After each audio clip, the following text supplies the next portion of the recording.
देखा, अब हिस्सा का जमीन है, बिना पूछे अगर कोई बेच देता है, मान लेते हैं आपसे पूछा नहीं, हिस्सा का जमीन था, बेच दिया, ठीक है, तो ये आपको क्या करना है? सबसे पहले कोई भी है, चाचा है, फरीक है, बगल का कोई गुतिया है, भाई है ना, पिता है, सारे कंडीशन में आपसे पूछने की जरूरत है। और वो कौन सा कानून है जो आपको पूछना पड़ेगा उसको? जमीन अगर घर का आप बेच रहे हैं, परिवार का बेच रहे हैं, आसपास का बेच रहे हैं, तो हमको पूछना पड़ेगा। और जिस दिन हम रिजिड हो जाएंगे उस दिन आप बेच नहीं पाएंगे, किसी भी हालत में बेच नहीं पाएंगे। तो इसीलिए देखा, परिवार का जो सदस्य है ना, उससे बिना पूछे आप नहीं कर सकते। अगर कर दिए तो समझ लीजिए बहुत बड़ा गलती आप कर दिए। सवाल यही है कि सर मेरे दादी के नाम से एक जमीन है, उसमें से दो जो है चाचा, मंझले चाचा और छोटे चाचा ने बिना जमीन के बंटवारा किए जो है बिना बताए बेच दिया, और मेरे भी हिस्से का जमीन बेच दिया। बेचे हुए करीब 6 महीने हो गए, हमें पता नहीं चला। दादी की और मेरे पापा की मृत्यु हो गई है। इस लाचार परिस्थिति में हम क्या करें? अब उसमें से जो है चाचा जो है, छोटे चाचा जो है, बिना बंटवारा किए अगर बेच दिए हैं, ठीक है, ये जमीन है, आप अगर उनके लिए चाचा बोल रहे हैं, तो इसमें आपका हिस्सा कहाँ बिका? आपका हिस्सा तभी बिकेगा, है ना, बिकेगा जब ये आपके पिता के द्वारा, आपके माता के द्वारा, ठीक है, जमीन का जो है रजिस्ट्री करने जाएंगे। लेकिन अब है कि मेरे दादी के नाम है जमीन और उसमें 2 चाचा हैं, बिना बेच दिए हैं, और लेकिन जो रजिस्ट्री किए वो कौन किए? ठीक है, इसमें मान लेते हैं दादी और मेरे पापा की तो मृत्यु हो गई है, दादी के नाम है। अब आपका हिस्सा जो है अगर बेच दिया गया है तो आप तो खरीदने वाले को भी टेंशन दे सकते हैं, है ना, उसका जीवन बर्बाद हो जाएगा अगर घर बना लिया वो तो। इसीलिए कि 2 व्यक्ति से जमीन खरीद लिया, जब पता है उसको कि इसमें 3 बेटे हैं उनके, तो इसीलिए ये गलती वो व्यक्ति कर दिया है, बिना बंटवारा के जमीन खरीद लिया है। तो जिस दिन आप कोर्ट चले गए तो उस दिन तो समस्या उत्पन्न होगा। और ऐसे भी अगर आपको लगता है कि ये इसमें हमको हिस्सा लेने की जरूरत नहीं है, आपको दूसरा जगह भी दे दे तो ठीक है, तो ये आपका हिस्सा कभी बिका ही नहीं है। ये हिस्सा उनका बिकेगा जिन्होंने इसको बेचा। आप इसका रजिस्ट्री क्यों करेंगे? अगर ये जमीन को बेचा गया है तो आप इसका रजिस्ट्री करेंगे ही नहीं, तो आपका हिस्सा बिकेगा ही नहीं। लेकिन अगर इस प्लॉट में आप हिस्सा चाहते हैं तब आप जो है इस पर टाइटल सूट का दावा कर सकते हैं कि बिना बंटवारा किए हुए जमीन को बेचा गया। हम आपको बता दें, अगर जमीन की रजिस्ट्री हो चुकी है तो दोनों चाचा के अलावा आपको उसको भी पार्टी बनाना पड़ेगा जो इस जमीन को खरीदा है, ताकि उसको भी जानकारी हो सके कि हमने जो खरीदा है वो गलत चीज खरीद लिए हैं। अब हमको इस पर से हाथ जो है धोना पड़ेगा। तो इसलिए ये समझना और जानना भी बेहद जरूरी है। सवाल है, खतियान बन जाने के बाद सुधार कैसे होता है? देखिए, बिल्कुल होता है। खतियान बन गया तो क्या होगा? सुधार तो होगा ही। कुछ भी बन भी गया तो उसमें सुधार तो होगा ही। अगर किसी प्रकार की त्रुटि हुई तो सुधार कैसे होगा? तो उसके लिए भी नियम है, कानून है। सवाल है, सर मेरा जो जमीन था वो पूरा 100 डिसमिल था और जिसका जमीन था वो 2 भाई था।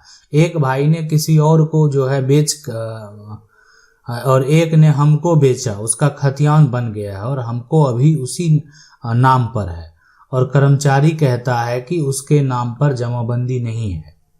ठीक है, तो देखें, एक जो सीधी सी बात है कि अगर खतियान बन भी गया ना तो आप जो है सिविल कोर्ट में आप केस करके, ठीक है, अगर बन गया है सिविल कोर्ट में जो है यहाँ पर केस फाइल करके, सिविल सूट करके खतियान को जो है एक तरह से ब्रेक करवा सकते हैं। ये तभी हो सकता है जब आपके पास जो है कोई पुराना दस्तावेज जो है और उसके आधार पर आप अपना दावा पेश कर सकें। अब सवाल है, यदि मकान हिस्से से अधिक जगह में बन गया है तो क्या करें? बहुत लोगों के साथ होता है कि परिवार है, अब थोड़ा सा जो है डिजाइन के लिए आगे बढ़ा के बना लिया, ये कुछ कर लिया, लगा सब परिवार ही है। लेकिन आज लगा ना, ये आज आप ये देखें कि आपके दादा जिस समय छोटे होंगे, आज आप 2 भाई हैं, घर में रह रहे, साथ में रहे, खेल रहे हैं, कोई किसी प्रकार की कोई दिक्कत नहीं है। आप भाई के लिए लड़ते भी हैं, भाई के लिए खड़े होता है। लेकिन आपके जो दादा 2 भाई थे, क्या दादा के दोनों भाई में उतना बड़ा प्रेम रहा? नहीं रहा। दादा के जो बेटे हैं उनको देखें, आपके जो पिता हैं और चाचा हैं, तो उनका तो जनरेशन का जब एक तरह से गैप बढ़ता है ना, तो फिर उस हिसाब से वो डिवाइड भी होता है। तो इसलिए इसको समझ लें। आज अभी जो वर्तमान आप सिचुएशन में, तो जहां भी है, हम ये नहीं कह रहे कि ये प्रेम जो है वो खत्म हो जाए, बिल्कुल नहीं, लेकिन कहीं ना कहीं अगर कोई ऐसा कार्य हम कर रहे हैं, है ना, जो हिस्सेदारी वाली बात है, तो हम इक्वल रहेंगे, ताकि कल को कोई दावा नहीं कर सके कि आप अधिक ले लिए, है ना। कल को आपको भविष्य में अगर कोई आके कहेगा कि नहीं आप अधिक ले लिए, तो आपको कितना दिक्कत होगा। तो भैया जी ये कह रहे हैं, कृपया मुझे उचित रास्ता दिखाने का कृपा करें। मेरा घर जो है एक बाग में बना है और उसमें कई जो है हिस्सेदार हैं, उसमें से मेरा भी हिस्सा है, परंतु हमारे हिस्से से ज़्यादा जमीन में बना है, तो हिस्सेदार हमें सता रहे हैं। तो सताने का क्या, आप खुद कोर्ट जाके कह सकते हैं कि ऐसा मेरे साथ हो गया, बनाने समय नहीं रोका गया, उस समय हमको दिया गया, उन्हीं पे आप आरोप लगा सकते हैं कि हमको दिया गया कि ठीक है आप बनाइए, कोई दिक्कत नहीं है, अभी हमको परेशान कर रहा है, तो इसलिए हमको उचित सलाह दें। जब क्या होता है कि हाँ, उससे भी पूछा जाएगा ना, घर बना रहे थे, जब घर बन रहा था, मकान बन रहा था, उस समय पता नहीं चला अधिक जमीन बना रहा था आपको?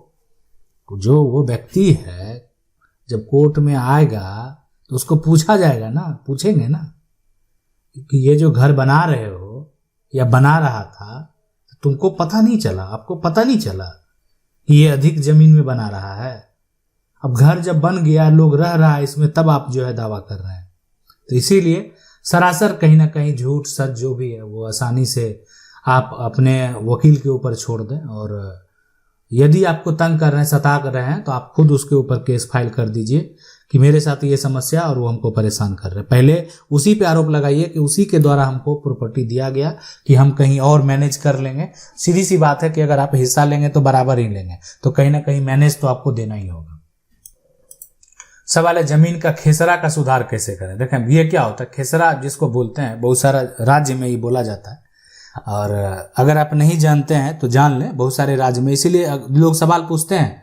अब वो जिस राज्य से बिलोंग करते हैं तो वो अपने हिसाब से जो वहाँ बोला जाता है, खाता, खतौनी, जो भी है, गाटा, या मान लेते हैं कहीं गज है, तो ये मेजरमेंट का तरीका है। अब वो कहीं पर आप मान लेते हैं सिर्फ प्लॉट का नंबर, जैसे ये 100 नंबर का प्लॉट है, पर जो आपका नक्शा मैप है, जमीन का जो लैंड का मैप है, उसमें जो ये नंबर दिया हुआ है, उसी को बहुत राज्य में खेसरा बोला जाता है। तो ये खेसरा का सुधार कैसे होगा? देखें, खास करके कोई भी रजिस्टर्ड डॉक्यूमेंट में प्लॉट नंबर का सुधार बहुत मुश्किल होता है। कह रहे मेरे दादाजी ने जमीन लिया था, अब वो रोड में चला गया है, रोड में जाने के बाद खेसरा नंबर गलत बता रहा है, बाकी सभी जो है वो खाली खेसरा गलत है। तो हम आपको बता देते हैं, खास करके जो भी किसी प्रकार की यहाँ पर कोई भी बात हो, लेकिन जो प्लॉट का नंबर है अगर वो गलत हो जाएगा आपके डॉक्यूमेंट में, तो उसका सुधार कराना थोड़ा मुश्किल होता है। कि सबसे मेन है कि अगर मान लेते हैं कि कोई 100 नंबर का प्लॉट है, बगल में 101 नंबर का प्लॉट है, तो प्लॉट नंबर जो चेंज का अगर होता है तो पोजीशन ही चेंज हो जाता है। लेकिन फिर भी बहुत स्तर पे इसको दावा किया जाता है कि अगर 100 नंबर का कोई प्लॉट को बेचा गया, ठीक है, तो ये इसका जो विक्रेता होगा वो 101 का नहीं होगा। अब ये यहाँ पर गलती से अगर 101 आ गया है, तो ये जो प्लॉट है तो उसमें कम से कम जो चौहद्दी है, पोजीशन जो डिक्लेयर है, वो 100 नंबर का ही डिक्लेयर किया हुआ है। तो ये इस तरह की दलीलें दे के जो है सिविल सूट करके दावा किया जाता है, आपके पक्ष में डिग्री होती है, तब अपना जो है आप अधिकार की बात करते हैं, अपना अधिकार का जो दावा है वो पेश करते हैं। तो इसीलिए ये जो है इस प्रकार से ही संभव है कि आप इसका सुधार कर सकते हैं। सवाल है कि सर जी मेरे दादाजी जमीन 1985 में बिहार सर्वे में बिहार सरकार के नाम हो गई थी, पिताजी ने 1986 में टाइटल सूट करके डिग्री अपने नाम करवाया, 2007 से अभी तक म्यूटेशन भी हो रहा था, मगर अब सीओ बोल रहा है कि यह जमीन बिहार सरकार की है, इसलिए म्यूटेशन रिजेक्ट कर देता है। तो म्यूटेशन अगर रिजेक्ट कर देता है तो आप फिर जो है अगर बिहार से हैं तो DCLR कोर्ट में आप जो है रिजेक्शन का ऑर्डर निकाल कर अपील करें, और साथ में अगर डिग्री जो आपके नाम हुआ है उस डिग्री को भी आप पेश कर सकते हैं सबूत के तौर पे। तो इसलिए DCLR कोर्ट में आप अपील करें, छोड़ दें। जब CO आपका वो म्यूटेशन को रिजेक्ट कर दे रहे हैं तो आप ये पहले तो रिजेक्शन का जो है आप क्या करें, एक मतलब नकल निकाल लें। ये नकल के लिए भी फॉर्म भरा जाता है, नकल के लिए अप्लाई किया जाता है, वो निकालने के बाद जो है आप DCLR कोर्ट में अपील कर सकते हैं। इसका पूरा प्रक्रिया यही होता है, और इसके तहत जो है यानी कोर्ट में आप बता सकते हैं कि आपका जो है इस प्रकार से कोर्ट का डिग्री आपके पास है और उसी आधार पे आप जो है दावा अपना पेश कर रहे हैं। आशा करते हैं वीडियो अच्छा लगा होगा। वीडियो को लाइक जरूर कर दें। चैनल को पहली बार देख रहे हैं, सब्सक्राइब करके जो बेल आइकन है उसको जरूर दबा लें। मिलते हैं अगले वीडियो में, तब तक के लिए जय हिंद।